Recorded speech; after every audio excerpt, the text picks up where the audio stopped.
In the beginning, the Word already existed. The Word was with God, and the Word was God. He existed in the beginning with God.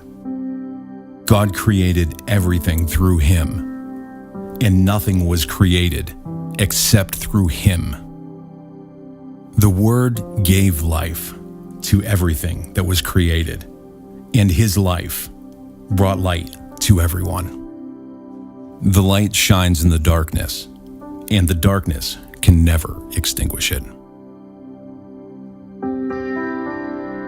The people who walk in darkness will see a great light. For those who live in a land of deep darkness, a light will shine. Out of the stump of David's family will grow a shoot, yes, a new branch bearing fruit from the old root.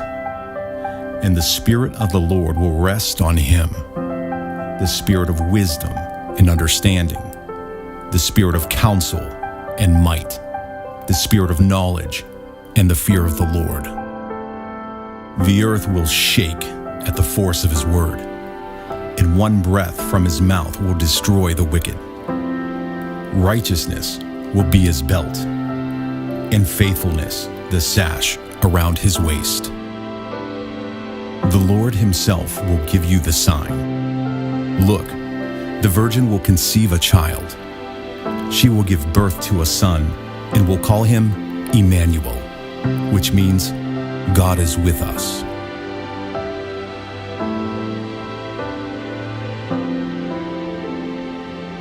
Jesus Christ is the same yesterday, today, and forever. He is the visible image of the invisible God. He existed before anything was created and is supreme over all creation. But when the right time came, God sent his Son. Because God's children are human beings made of flesh and blood, the Son also became flesh and blood. Though he was God, he did not think of equality with God as something to cling to. Instead, he gave up his divine privileges.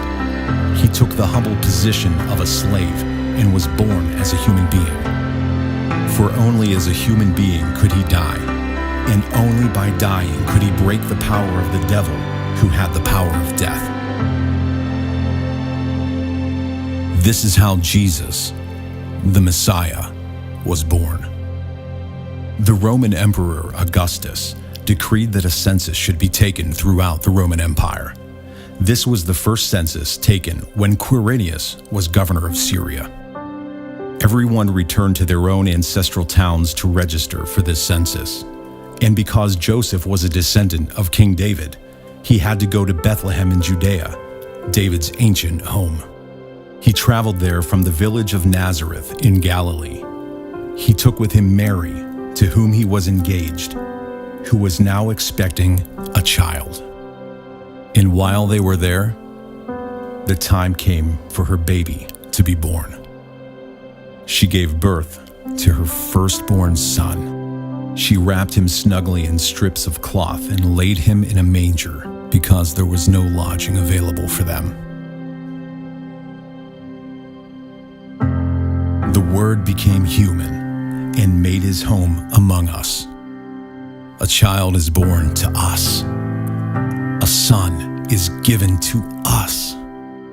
The government will rest on his shoulders, and he will be called Wonderful Counselor, Mighty God, Everlasting Father, Prince of Peace.